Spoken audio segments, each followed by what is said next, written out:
21,975 or 21,976 kamo na lang. Malapit na naman, 22,000 yung next na change oil ko. So kahapon, Sabado, bumili na ako ng aking oil filter para dito pagka nag-change oil ako. Although hindi pa ako mag-change oil ngayon, pabutin ko muna siya ng 22,000. Bumili lang ako ng aking oil filter kasi kahapon lang may may bakasyon or kumbaga walang pasok ng Sabado. Usually kasi bumibili talaga ako nitong oil filter sa sa Yamaha mismo. Kasi walang tindang ganitong genuine na oil filter sa sa mga motor shop dito sa amin. Kaya ayun, pagkalinggo naman kasi sarado naman ang Yamaha o yung mga sarado ang mga kasa ng Yamaha dito sa amin sa Tugigaraw. Kaya ayun, sinamantala ko ng bumili. At least yung pagka sa motor oil naman na gagamitin, wala na magiging problema dahil nga hindi naman Yamalub ang ginagamit ko, kundi basta't ang ginagamit ko is fully synthetic na motor oil, yung para sa declutch. Ayan, so maybe next week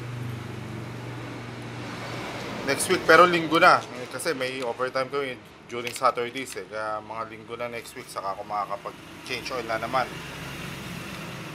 So within the week kailangan ko rin dumaan ng motor oil or dito naman sa meron naman dito sa malapit sa bahay namin, doon na lang siguro ako bibili.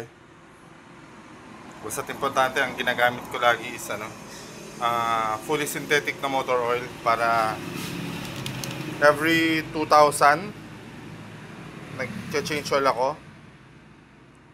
Ayun, tapos kung minsan hindi ka rin mag-aalala kung halimbawa lumampas ng konti sa 2,000 kasi actually kahit na umabot ng 2,500 okay lang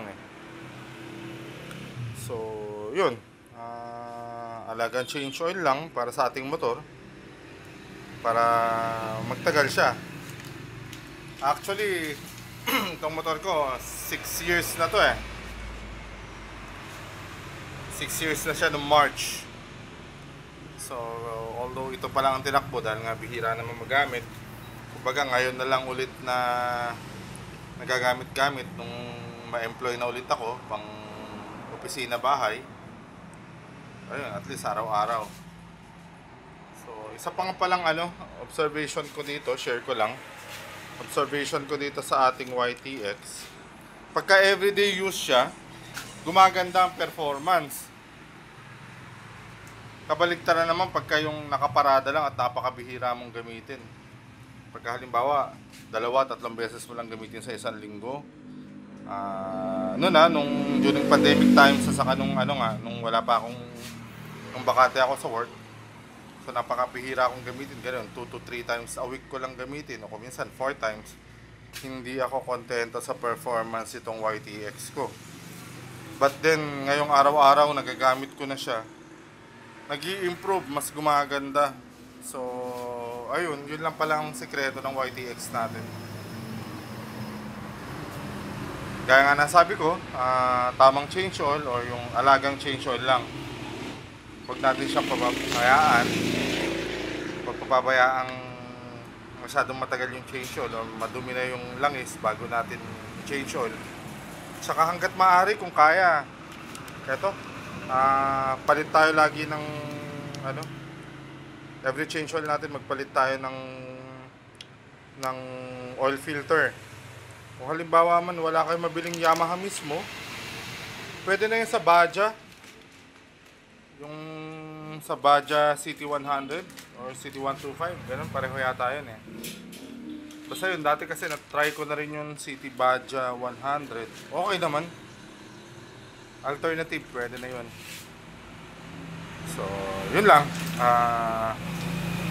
gaya ng sabi ko, Halagang change oil lang dapat ang kailangan sa ating motor.